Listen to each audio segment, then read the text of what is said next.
Bismillahirrahmanirrahim. Sekarang mari kita kemudian membahas. Sebelum kita membahas, karena yang kita akan bahas pada kesempatan hari ini adalah pembahasan dari Imam Al-Qurtubi tentang masalah hal-hal yang perlu diluruskan tentang masalah ruh. Tentang masalah ruh, masalah jasad, masalah anak-anak, masalah adab kubur, itu yang kita akan bahas pada kesempatan hari ini. Tapi sebelum kita membahas tentang itu, saya ingin menampilkan satu video. Dan itu ada kaitannya dengan keberuntungan kita sebagai umatnya Rasulullah Shallallahu Alaihi Wasallam. Perhatikan video ini.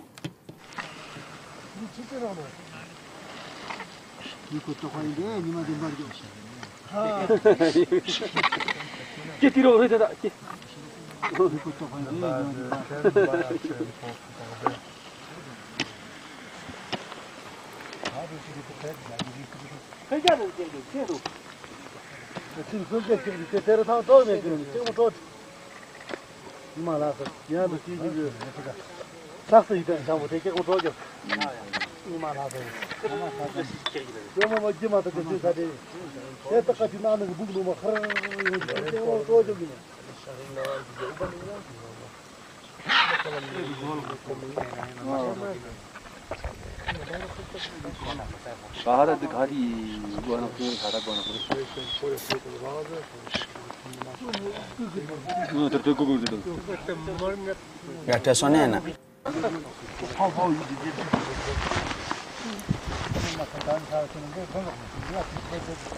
Gak ada sound.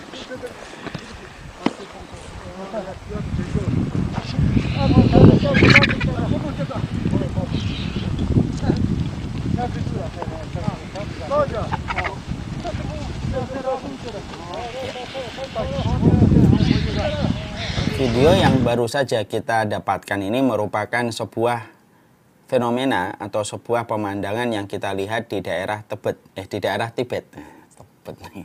Di daerah Tibet. Ternyata orang-orang Tibet itu ketika ada yang meninggal di antara mereka, setelah jasadnya itu beberapa hari nanti akan dibawa ke puncak-puncak tebing.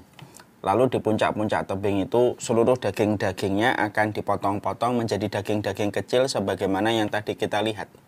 Sudah menunggu puluhan bahkan ratusan burung pemakan bangkai yang mereka sudah berada di situ untuk melahap apa yang nanti akan diberikan kepada mereka.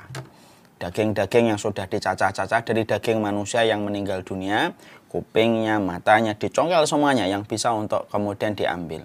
Lalu disebarkan kepada burung-burung untuk dimakan dari burung pemakan bangkai. Biasanya ritualnya setelah mereka nanti makan, kalau videonya kita lanjutkan, kemudian burung itu akan dituruh untuk terbang. Lalu mereka menganggap bahwasanya orang yang meninggal dunia itu ruhnya sudah dibawa ke langit dan akan menuju kepada kayangan. Kalau kita mendapati video tersebut, apa yang kita dapatkan? Yang pertama, sungguh beruntungnya kita ketika kita telah berjumpa dengan Nabi dan telah beriman kepada Nabi. Karena dengan kita beriman kepada Nabi menjadikan kita tidak perlu meraba-raba, tidak perlu menerka-nerka. Apa yang harusnya kita lakukan pada kehidupan dan apa yang kita lakukan ketika kita memperbuat sesuatu. Karena dengan kita mengikuti Nabi, Nabi memberikan kepada kita secara instan semua ilmu yang menjadi petunjuk pada kehidupan. Sesuai dengan apa yang Allah sampaikan supaya kita tidak tersesat.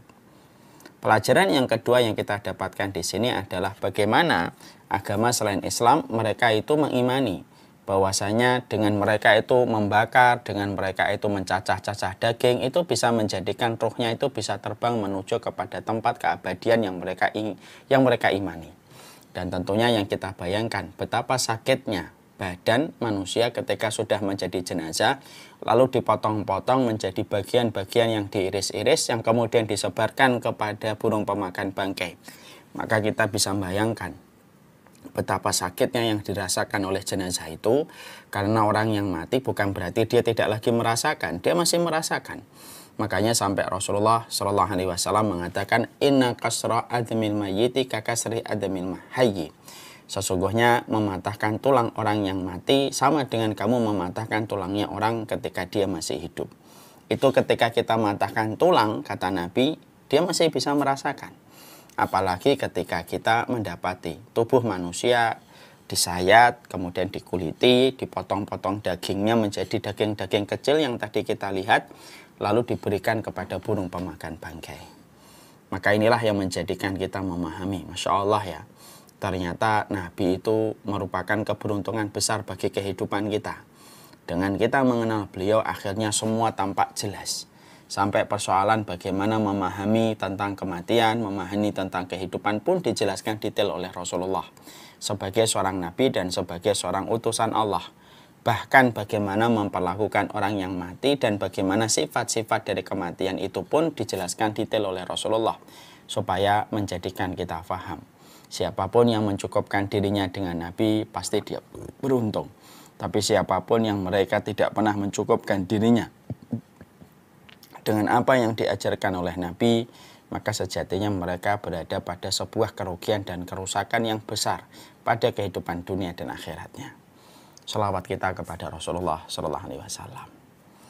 Sekarang kita akan mencoba untuk memahami. Setelah kita memahami tadi bahwasanya video yang tadi kita saksikan di Tibet, bagaimana mereka meyakini daging-daging yang dimakan pemakan burung itu akan dibawa terbang menuju kepada kayangan bersama dengan potongan-potongan daging pada jenazah yang mereka potong-potong itu.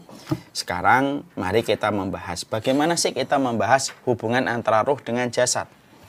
Nah, ini penting untuk kita pahami, penting untuk kita mengerti. Jangan-jangan kita tidak tahu bagaimana memahami ruh dan bagaimana memahami jasad. Padahal ini termasuk salah satu perkara-perkara yang kita harus imani. Karena salah satu perkara yang kita imani adalah hari berbangkit.